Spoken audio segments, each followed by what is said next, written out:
What is up? What is going on, everybody? Welcome back and welcome into the Seattle Mariners series recap. Thank you, everybody, for understanding. Like I said, this week, just been really busy, so I apologize for the series recaps. That will be done after Sunday. I'll have the Tigers series recap up after the All-Star break. We will be back to the nightly post-game recap, so more regular scheduled programming. At least we can eliminate the team does better when I do series recaps. Earlier in the year, I did one against the Rangers. They swept. Did one against the Pirates. They swept. But that gets almost completely undone by getting swept in just a brutal series against the New York Yankees this week. As always, do me the three big things. Like the video, comment your thoughts on the team and the game down below, and subscribe if you're new or lurking. All three help the channel out tremendously. So thank you to everybody for all the support. It's really hard to kind of do a series recap after last night's game, because that was just the cherry on top of the you-know-what Sunday, right? Easily most devastating loss of the season for the Mariners. I was talking about it. I was at a rehearsal dinner last night, so I did not see it. I did go back and watch some of it, the Munoz tipping pitches, all that stuff, so bear with me, but I'm sitting there talking to people, and I'm sitting there going, hey, we got no hitter going to Yankee Stadium. Brian Wu is dealing in the Bronx tonight. We were all huddling around like, oh, man, let's get this game on the TV so we can see Wu make history. Up 5-0, too. Not up 1-0, not up 2-0, where you go, man, a walk, a bloop, and Judge hits a 3-run home run. Still would have sucked, but you can kind of understand, right? It does happen. Up 5-0, 6 outs from history, and you lose the game. And you go to your best two relievers behind Wu. You can't draw up a worse loss. You can't draw it up. I guess, 14-2 to Cleveland in 2001. But again, that team was already like 50 games up on a playoff spot. So, or the 11-2 to the Royals a few years ago. But again, that team was pretty locked in. I think this hurts worse. I really do. In some regards, these are the most devastating losses in sports, right? Obviously as Seattle fans, we've seen some brutal ones. The, wild card game, Houston game 1, Super Bowl 49. Do I need to say anything more? But at least with those, we kind of knew what the team was, right? There's no doubt, I'm just on a weird tangent here, but there's no doubt the Seahawks in Super Bowl 49 were a great football team. They just didn't get it done. I don't know what the Mariners are. They are what they are, right? They're 48-45. They're average to slightly above average. And these things happen to teams like that. Everything that's happened to the Mariners is what happens to teams like the Mariners. And it sounds weird, but that's what they are, right? They're an average to slightly above average team. They're a team that's on pace to probably win 84 games, 83, 84, somewhere in that range. And when you have a team like that, if you go back and look at every team in baseball that's won that kind of 82 to 85 win range, they're probably all very similar. They're very capable. They're very capable of looking very good for stretches and beating good baseball teams and looking like a team that can compete. But then they just have games where they don't look competitive, and games like this where how does it happen?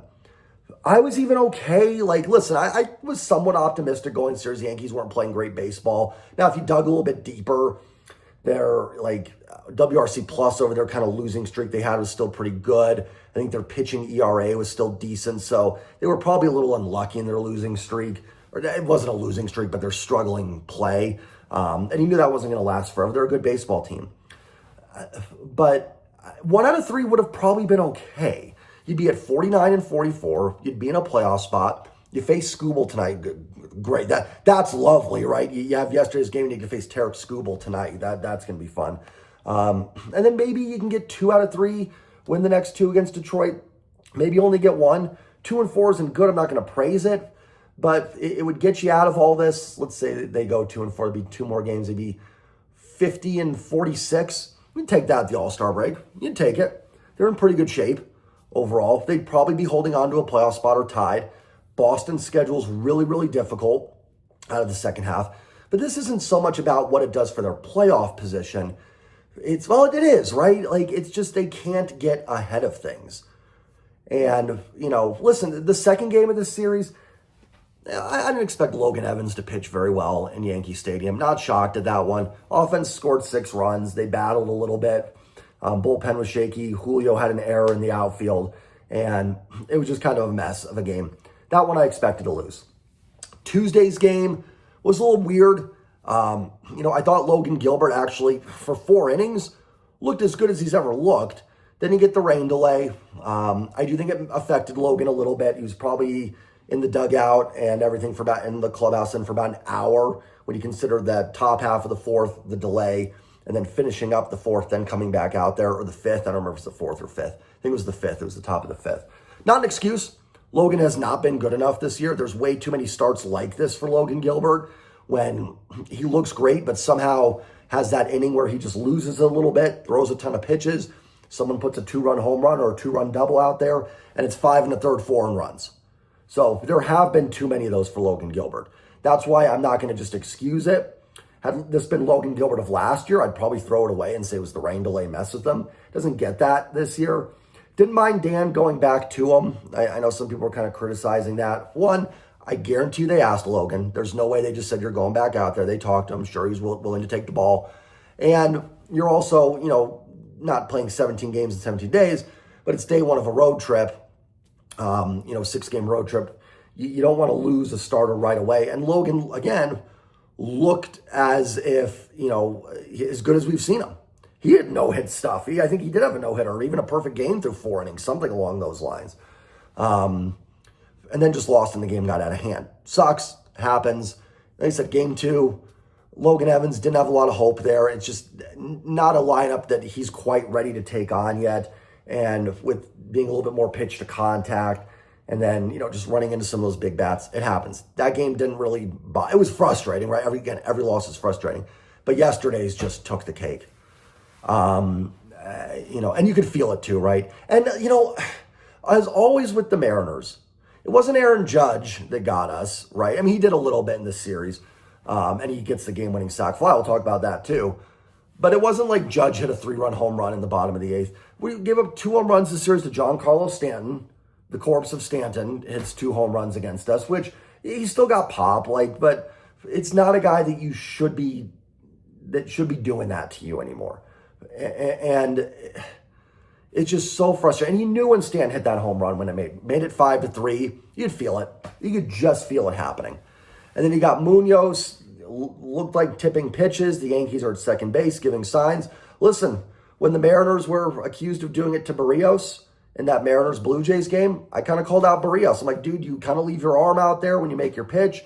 You got to be better. Munoz is a 2-pitch pitcher, right? Which most closers are. They're not going to throw 5-6 pitches. Fastball, slider. If there's a tip you have, you've got to figure it out, man, because guys are going to get on second base. And it made sense, too, because the Yankees were spitting on some really close pitches, good contact. Munoz still good enough, almost got out of it. But he's got to be better. Brash has got to be better in those spots. Brian Wu deserves better. No hitter through 7 innings in Yankee Stadium. I'm sitting there going, we're going to watch history tonight. Brian Wu's going to no-hit the Yankees in Yankee Stadium. A hitter's ballpark, and Brian Wu's going to go in there and no-hit them. And they lose the game up 5-0. Not like they were up 1-0, 2-0. And like I said, I think I said that earlier in the video, and Judge gets into one, and it sucks, but you go, okay. Darren Judge, no, you're up 5-0. Was the ump terrible? Yeah, I thought the ump was bad. There was one on Spire in the 10th inning that he missed. And yeah, Munoz, by where the pitch landed, had strike 3. I think it was on Austin Wells. But Cal didn't frame it. I wouldn't have, if I was behind the plate, I would have called that a ball. The way Cal received that pitch, I would have said ball. That's something where ABS will be great. And the Mariners probably win that game with ABS.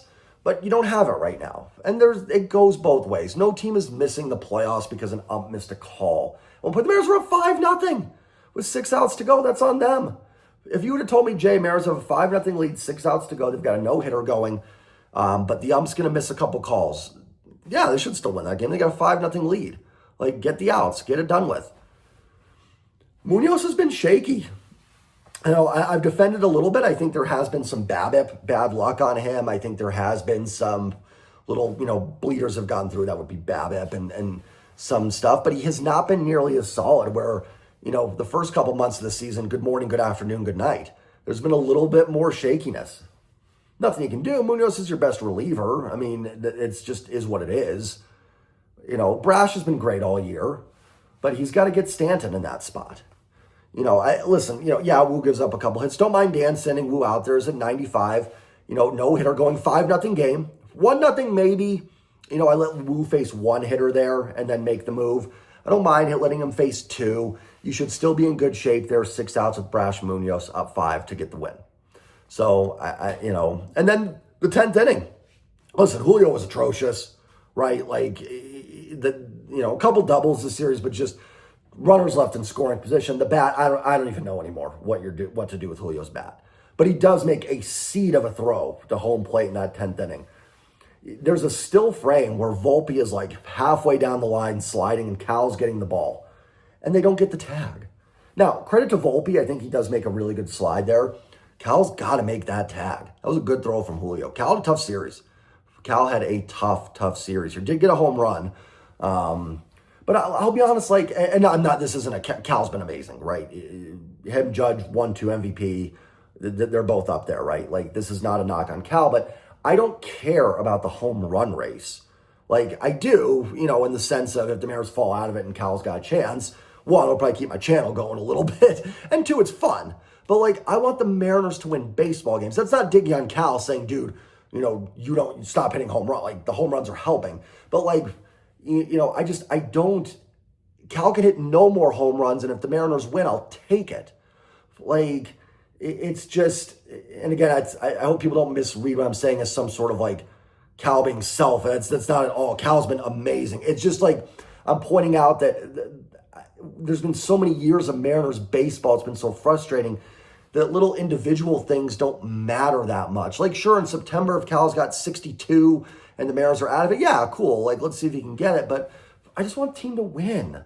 I'm asking for 1 out of 3 there in Yankee Stadium. How much of a difference? That would have been a great win.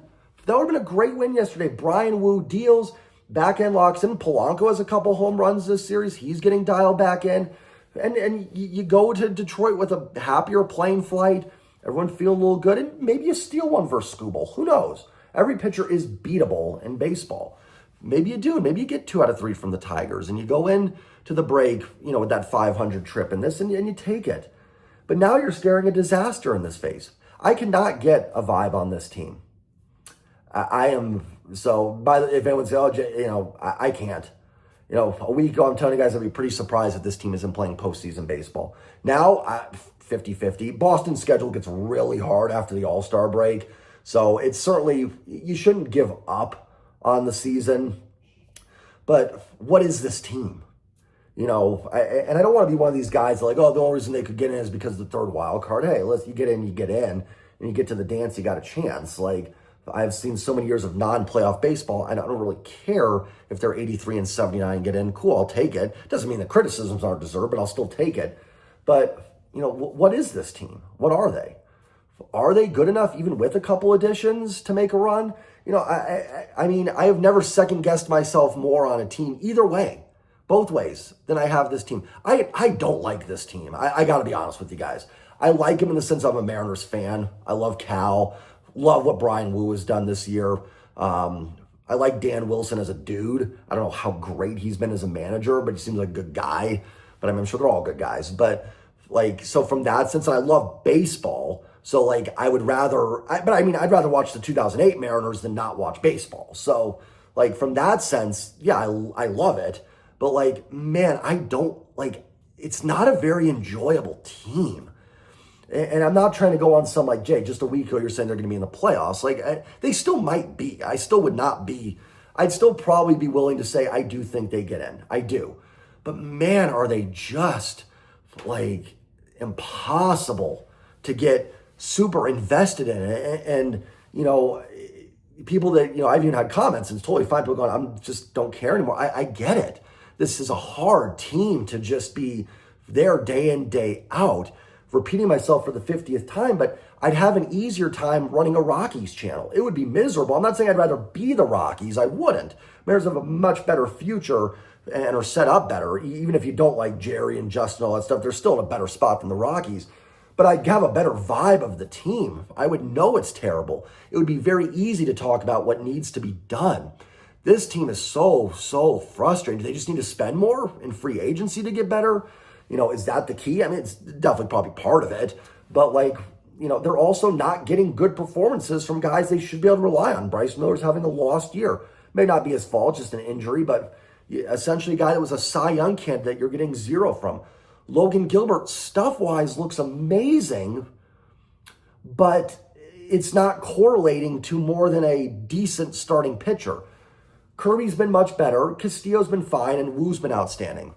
Yesterday, here's the thing, too. Who are you mad at for yesterday? I mean, I'm not calling you out. I'm just saying, in general, they did score 5 runs. They got a great starting pitching performance. They turned it over to Brash and Munoz, their best 2 relievers. Same one you and I would have turned the ball over to, and they blew it. They've been good this year. But Munoz has got to finish that. Regardless, tipping pitches, not, then he's got to figure that out. And I didn't see the whole inning. I saw the highlights. Did Dan come out and do anything about it? Did anybody on the Mariners staff recognize it? I mean, I get middle of the game, you can't just change a pitcher's mechanics. But was anything done about this?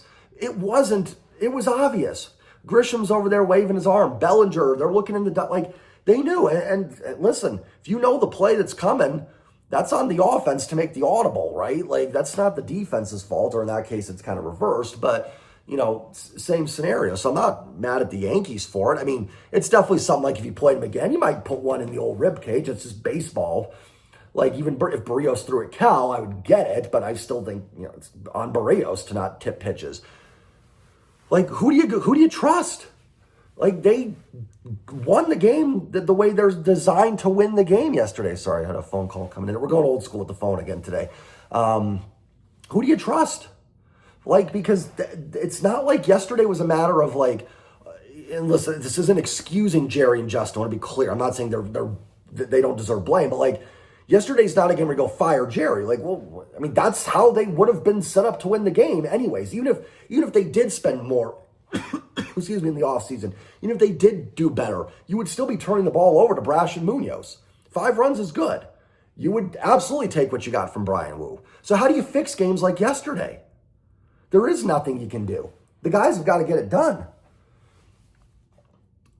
It's top to bottom organizationally, right? It starts up top and it just down level. And that's what it is. And it's and every time I kind of go on rants like this, I can almost guarantee you that they'll probably beat Scooble tonight. This video, because I have no Wi-Fi here, will probably get posted at 4:15 and they'll be up 7-0 on Tarek Scooble. But by the way, just never take betting advice from me, by the way, because I have no read on this team whatsoever. I'm not saying I thought they were going to sweep the Yankees or anything like that. But I don't know. I mean, as soon as I'm done, they win. As soon as I'm bought back in, they lose. Right now, I have zero faith that they win a game in Detroit. They're probably going to sweep the dang Tigers. I mean, now they won't because I just said that. I'm, the ironic. But that's what it is. Oh, after the All-Star break, they play Houston, Hunter Brown and Valdez. No chance. They'll probably win that series. Then they'll play the A's. They'll get swept. And I'm not trying to say, they beat good teams, just lose to bad teams. But it's just that it's so hard to get a read on this team. But that's what kind of mediocre, slightly above average, you want to call them that, teams do. They're hard teams to get reads on because it's the 8-8 teams in football. I know we don't play 16 anymore, but we've seen 8-8 football. They kind of remind me a little bit, if you guys remember, the late 90s Seahawks. Remember the Warren Moon, John Kitna era, the Jim Johnson defense teams. Man, they could look really good at times and beat some really good football teams. But man, they had some times too where you're like, how are you losing that game? Or even some of the early 2000s Seahawks that couldn't win on the road. At home, and I'm not saying the Mariners, it's home road thing, but the Seahawks could play the Patriots at home and they'd beat them. Then they'd go to Arizona, who was terrible, with Jeff Blake at quarterback, and they'd lose those games. It's just kind of you can't get a read on this team. I don't know. I could absolutely see this team in the playoffs, and I could absolutely see them putting up a good fight against some good teams. I could also see them just hanging around the pack with Texas, Anaheim, Cleveland, Minnesota, hovering around 500 and hoping and praying. I don't know. One thing I do know, love y'all. Thank you for understanding with the videos this week. Apologize that the sound isn't great here. Like I said, bear with me. One more series recap. I'm getting the itch to come back daily. It's just, like I said, the 4th of July vacation, wedding that I'm in the wedding this week. So it's just been really hard to do these and sit down. And I've been able to watch the team a lot recently. And I don't like doing the games that I don't get a chance to watch because I don't think it's fair to break it down. Like, I did watch Monday or Tuesday's game, watched a little bit yesterday. So I can't give you like a full synopsis of like, maybe Stanton's home run was a unicorn. I don't know, but like, it's still a loss, right? Good thing about baseball, there's a game the next day. You know, if you can beat Skubal tonight, you do make up for it a little bit for sure. So like, comment, subscribe. Thank you all. Love you all. Appreciate all your support for the channel. Don't blame me. I don't control the team. I'm sorry. I do get some comments. So not on here. It's actually I get stuff on other. Usually I get like Twitter DMs and stuff. I'm like, guys, I don't play for the team. I don't run the team. Like, you don't want me running the team. Trust me. Look at how I talk about the team. I can't get a beat on the team. How would I run the dang thing? So, you know, just remember that. Like, we're all in this together. We're all fans. We all want this team to win. So we'll see. You know, we'll see. Listen, I don't want to end super negative. I'll go negative. I'll end in a positive. They get swept in Detroit, come out of the All-Star break, and Houston does some damage against them. Not impossible. We might have to talk about this. Should the team sell? Like, it's not out of the realm of possibility because they actually do have a lot of good pieces they could sell. It's not the craziest thought. I'll just say that. I don't want to do that, but if they get swept in Detroit, you know, they go 1-2 against Houston and they're 4.5, 5 back or something like that. Not impossible. I don't think that will happen, but we'll see. It's worth a conversation to have if this team should be sellers. On the positive note, another game today. Castillo's been much better. You know, maybe Detroit's due for a loss, but that's a great positive. Go beat Tarik Skubal. Save the day, beat Skubal. So have a great day, everybody. Love y'all. Like, comment, subscribe. Go Mariners. Peace.